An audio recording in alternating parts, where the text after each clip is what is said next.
So let's go ahead and pop that up right now. And I really like, by the way, I really like the format is really nice and easy to read at Rivals compared to, say, 247 or some of the other ones. So, and talk a little bit about subscriptions to Rivals too. And we'll have a link in the description to the video for anybody that wants to subscribe. Yeah, I mean, we cover everything from day-to-day recruiting. Not just Rutgers, but if you're a fan of, say, UCLA, Miami, etc., we have a site for basically every team out there. So definitely check out those other guys. It's not just me. There's an analyst for not just a analyst. There is multiple analysts for every single team. Okay, so as far as of course, the Tennessee quarterback situation was the big news that we heard this offseason not too long ago. So out of all, and I want to go into some of these positions here, but just give me a general idea of, let's just start off with, which team do you think had the biggest impact from the portal so far this offseason? Ooh, that's a tough one. I mean, Ole Miss brought in 30 people. UCLA, like yeah. you can't really ignore UCLA when they bring in Nico. I think Nico's very talented. I think he's also got too many people in his ear, and that's a big problem. When you're demanding all this money mid-spring, kind of like, hey, like I don't want to stay. When Tennessee was a pretty solid team last year, I thought that was definitely quite the scenario. But yeah, I mean, Ole Miss kind of brought in a whole new roster. I think they're going to be one to really watch out for. And it's crazy because they don't have any of the top guys right there. But when you go throughout the rest of the list, you'll see Ole Miss probably mentioned about 10, 15 different times for the top 100 prospects. They added an entire new defense for the most part. They added like Caleb Odom from Alabama. Like they added a bunch of different dudes. And I think that they have a really good roster. I think Lane Kiffin is, I don't want to say underrated. I think he's a solid coach, and I think he could get them to that next level. It's just that SEC gauntlet's always pretty tough. Yeah, this is the latest odds to win the championship right now. Big surprise. We get all the usual teams, of course. Mm-hmm. So let's take a look here. And again, quarterback, because I was a little bit surprised. I think I saw Miami there at 25-1. Where are they? Yeah, they have one of those crazy, according to Kurt Signetti, a $40 million roster. So yeah, that's why I was like, they got Carson Beck. That's again number 2 on your list overall. Yeah, I'm not sold on him. I don't think he's as good as that, as people say. I think he's okay. I think on top of the off the field stuff is very annoying, but I feel like every quarterback has off the field drama now too. So true. Yeah, it is kind of insane, but I think he's solid. I just don't know if he can get them to that next level. I mean, you had Cam Ward last year, and you still weren't able to get to that next level. Good point. And even though it's another year, and he does a great job recruiting Cristobal, but they're going to expect a lot more now this year. They definitely, it's got to be a playoff year. I mean, it has to be at Miami. If it's not, you're probably looking at maybe a new coach again, all over again. Oh, geez. Yeah, I don't know. Wow. I mean, you would think Cristobal is the best they could even think of getting, and if they fail at that, they're in big trouble. Okay, yeah. Are there any teams that maybe we would consider like a sleeper based on some of the moves they made, portal moves, that we should keep an eye on? Texas Tech. That's another one I'd probably look into. Yeah, Texas Tech is interesting. They have a damn good transfer portal class too. They brought in a couple defensive edge rushers from Rice and North Carolina State. They brought in, where's my list over here? They brought in a corner from Cal, a couple offensive linemen. They got a pretty good receiver of Incarnate Ward. Micah Hudson, of course, coming over from Texas A&M, doing the unloyal play there, going from A&M to Tech. But yeah, no, I thought they have a pretty solid line. Offensive line, they brought in a couple interior guys. They brought in an offensive tackle. Like they have a pretty good up to down transfer portal roster there. So you can see right there Zambrano, David Bailey. Okay. Yeah, I think they're quietly a sleeper in that Big 12 over there. What about I noticed their Mateer going to Oklahoma. I mean, this is a big year, you would think, for Venables. So what do you think about Mateer? I think he's solid. I think that, like you said, it's another make or break year for them. What are they going to do? I just not sold on Oklahoma. I don't think Venables is the guy down there. I think they're going to have some I struggles, and the agree. minute you lose more than 2 games, you're out. Like at this point, so the Big 12, how many spots are they really going to get this year too? That's the big question mark. Is that how it works? You basically all you have to do is type in the team. Yep. Okay, so type in Oklahoma. The problem is we have every random like Oklahoma school in there. Oh, yeah, that's true. Yeah. Kendall Daniels, another kind of a little bit of a snake move to go from Oklahoma State to Oklahoma. But Jay Knott. Yeah, he's just transferred recently, I think too. Okay. But Kendall Daniels, I'm a big fan of. I know he's listed as a safety, but he's more of that hybrid linebacker role. He was actually considering Penn State in the end, and it was down to Penn State or Oklahoma, and chose to stay home. But very talented DB. Big year for Penn State because Aller decides to return. The 2 running backs return. Yep. So just that alone, and considering where they went last year, is going to make them. Matter of fact, I think Joel Klatt has them as their number 1 after spring. I don't know if Franklin, that's everybody think whether or not he's the coach that can get him that trophy, that hardware at the end of the season. But what do you think? Because look, the top guy is 82nd, so it doesn't look like they had themselves, a tremendous portal advantage. But they brought in some players. I know Hudson's, a player that might be interesting to keep an eye on. And listen, it's not going to be one of the sexiest portal classes. It's not going to be like top 10, top 15. Hell, it might not even be top 25 because of how the way the portal works. It manages losses and additions and all that. But Amari Campbell was a really good linebacker last year for UNC. 70 plus tackles as a sophomore, true sophomore too. Looked really good at the position. They added him in. They to go next to Tony Rojas, filling in for Kobe King, who got drafted by, I think it was the Vikings or Packers. I forget which one. Either or. He's a really good linebacker. That's going to fill in. And the biggest problem they had last year was receiver, and you see it right there. That's it. Yeah. Kyron Hudson, Trevor Pena, Devontae Ross. Kyron Hudson, Big Ten level caliber receiver, taller threat, deep ball threat. He had 500 yards, 450 yards in USC offense. So you're not expecting a ton out of him. He kind of just replaces Harrison Wallace.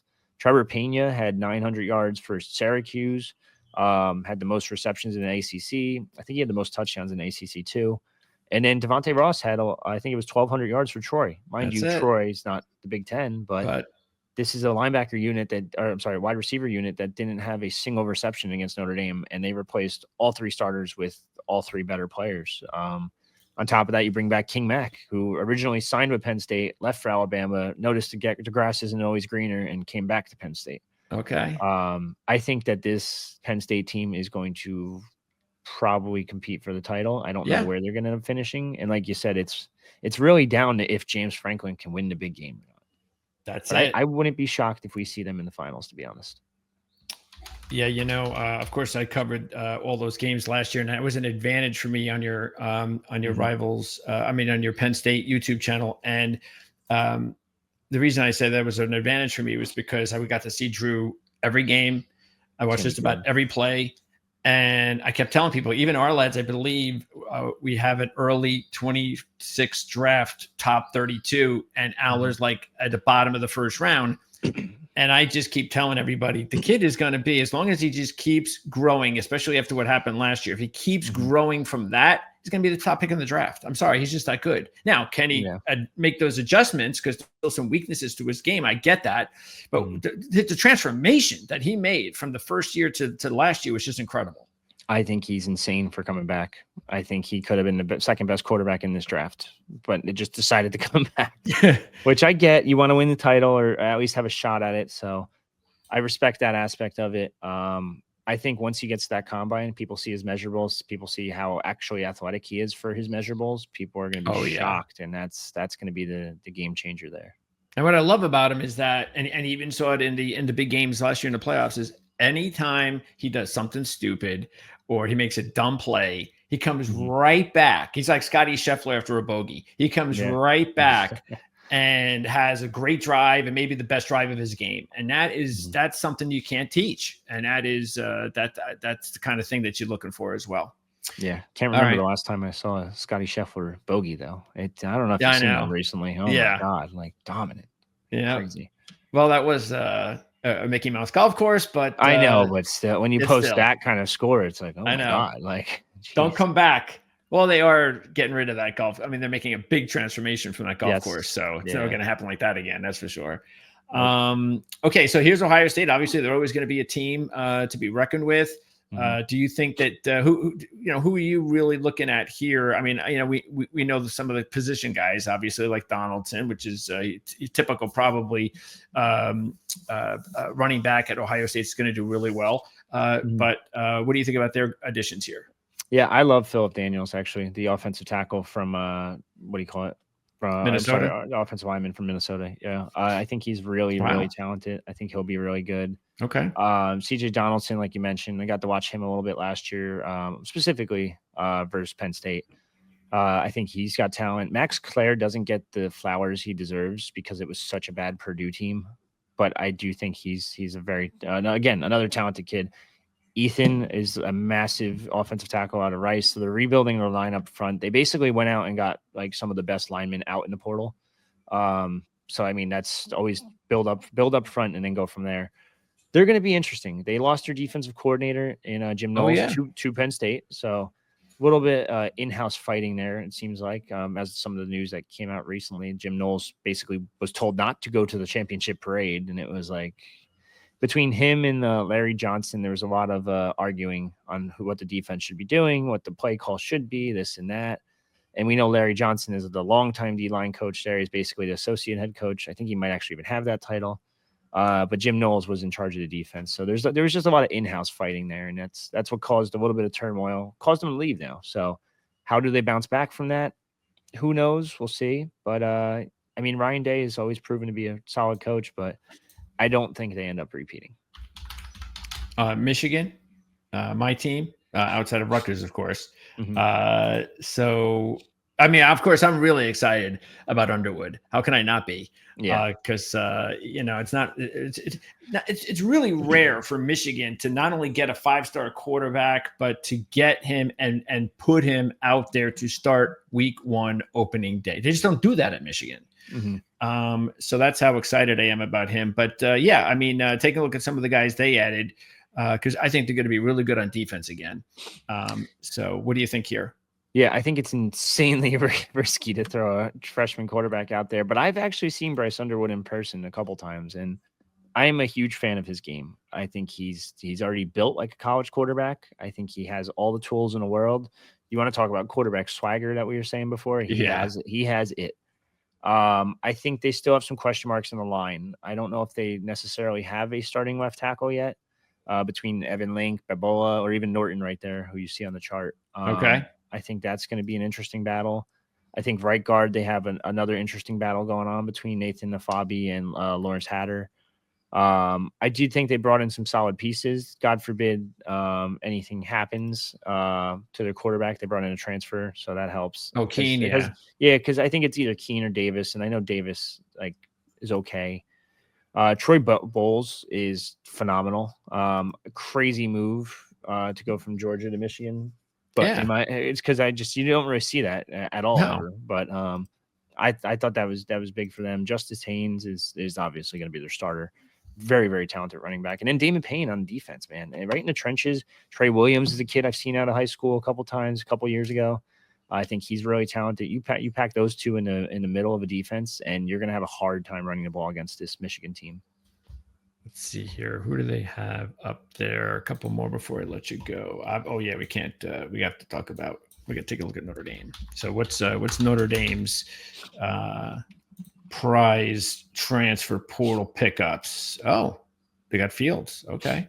Yeah, Malachi Fields is really good. He just, I think he just enrolled recently because he had to graduate technically from Virginia before enrolling, but he is very, very good. Another guy that ended up choosing a different school over Penn State, because Penn State was pushing because his former receivers coach is now Penn State's receivers coach and blah, blah, blah, all that other stuff. But he's really good. Their left tackle, Antoine Knapp, is really good. They have a very solid team. I think CJ Carr's coming into his own, and obviously Jeremiah Love is one of the best running backs in the country. He proved it last year, and I think he'll prove it again. And mind you, he did most of that playoff stuff, like work on a banged up knee or something. Oh, Notre Dame! Just imagine if they had everybody healthy. I mean, they were able to take Ohio State almost down to the wire, get to the championship game, and they had about 5 guys that were key to their team, including Love, that were just not able to play at 100% or not even play at all. So yeah, it's not pretty for them last year, but I mean, they made it finals, almost. So yeah, that was impressive. I got to put Clemson in here. So has he changed his philosophy at all? Yeah, he's actually started to hit the portal a little bit more. There it is, 3. Still, not to the extent, obviously, that any other team is, but he did hit the portal. So it's okay, step. All right, it's we're getting there. I think he still has to adjust that thinking, but I think they'll be okay. The ACC, I'm actually going to throw you for a loop here. My sleeper is probably North Carolina, and I think it's probably a lot of people's sleepers just because of who the guy is running the show now. But not only transfers, but they brought in like a solid recruiting class, and he knows what he's doing. I mean, look at they got a lot of different weapons there. Mekhi Gabayer out of Irvington, I know pretty well. Gio Lopez is a damn good quarterback of South Alabama. Greg Smith just come in it the other day. He's really good. Price Yates, I've seen at UConn multiple times. Up and down. Wow. I think the ACC's players, relatively weak, and they kind of proved it last year when Syracuse with a new head coach. And I think Fran Brown's a good head coach. I'm not going to not give him his flowers, but at the end of the day, Syracuse had 10 wins in ACC as a first-year head coach and a first-year offensive coordinator and a first-year defensive coordinator. And it's like they got 10 wins. If they can do that in the ACC, I have no I don't even know the word.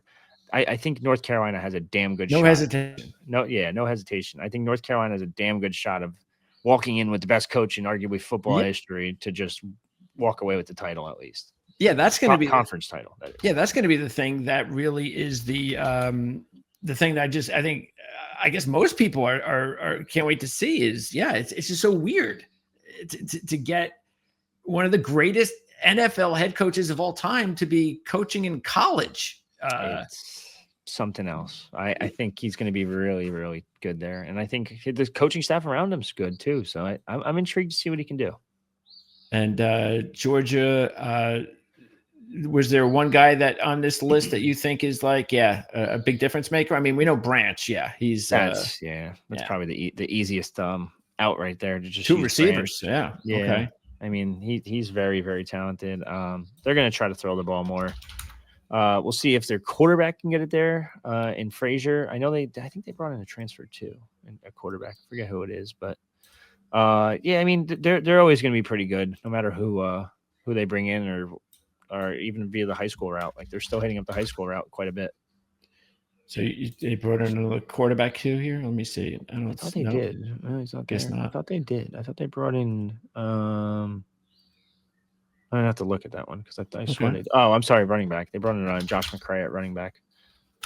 And then Gunner. I said Frazier. I'm mixing everything up. Gunner Stockton, quarterback. That's right. Nate Frazier and McCray will split time at running back. That's yes. That was unfair that Gunner Stockton, what happened to him last year. That was way too tough of a position to put him in. And Alabama, are the days of Alabama's dominance slipping, or do you think that they're going to rebound and be really good this year? I think they're going to start to slip. I think it's impossible to follow up a legend like Saban was. I think this donor base and this fan base is not going to wait around. I think if they slip again this year and they don't make the college football playoff, I think they're going to start talking about. I don't think they'll get rid of what's his name as head coach just yet. DeBoer. But I think they'll have to start his seat will start to warm up a little bit because they're going to have to say okay, this is Alabama. We don't miss the playoffs. We especially don't miss the playoffs when it's a 12-team playoff. Yeah, right. So that's a good point. But it's like, you're replacing basically the Belichick of college football. It's not easy to do. I don't even know why he took the job because of it, but hey, It's everybody's got their Crazy. reasons. And Texas is considered one of the teams to beat. They do a great job of recruiting, obviously. Yep. Yeah, I mean, they don't even have a top 60 player here in your transfer portal. So no, but they shored up the beef up front. They knew what the problem was. They got 5 defensive tackles right there. Murad Watson was really talented. Irvington kid also from Syracuse. Cole Brevard is just probably a depth piece mostly. I think he's solid. I think he'll rotate in. Travis Shaw is the star. He's the former 5-star. I want to see him take that next step at this level. But La'Von Johnson was good at Maryland. Kanu was okay at Ohio State, but they really shored up the interior on the defense, and I think that's going to be the big difference maker. And then you see a couple other pieces in there, receivers trying to help out Arch a little more. But for the most part, they returned a lot of their same roster. And the last one, and then we'll call it a show, Oregon. So this is a big one, of course, to be able to get the safety from Purdue, because he's got like first round. You would think he's got from so far. You would think he's got potential first round talent, even though he is a safety. Probably second round. But anyway, what do you think about the guys they added here? Yeah, Pregnan's really good transfer. World's probably going to be their starter at left tackle.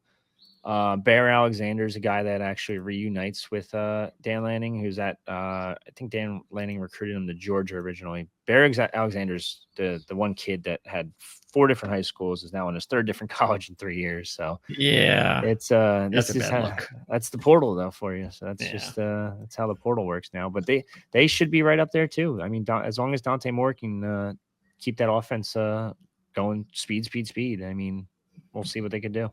Well, but there are changes, just like every team, especially at the quarterback position, and you can't always hit it all the time in the portal. That's the thing. No. I mean, more than likely, the quarterbacks that go from team A to team B, especially if they're good programs, it's like it's a crapshoot. You don't know if they're going to turn out to be what Dylan Gabriel was, or I mean, maybe they have back-to-back. Great transfer quarterbacks, first Bo Nix and then Gabriel. I mean, that's not easy to do. So no, it's not. So, but they were able to develop your own at some point. Well, that's where Dante Moore comes in. We'll see what he can do. That's it. Yeah. I guess things didn't work out for him at UCLA, but now he's probably in a much better situation for him to become the player that he's capable of being.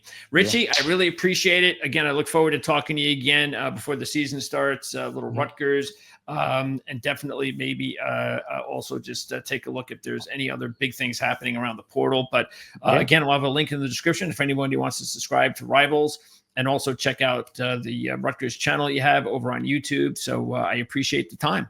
Yeah, no problem. Thanks for having me, Greg. You got it, Rich. All right. Thanks, everybody out there, for checking us out here on a Friday morning. And, of course, also on demand. We'll see you later here on the Arledge Football Network. Don't forget to check out next week all AFC North interviews. I'll be interviewing our insiders from all 4 of the AFC North teams. And we'll find out how they did in the draft and the offseason and much more here on the Arledge Football Network.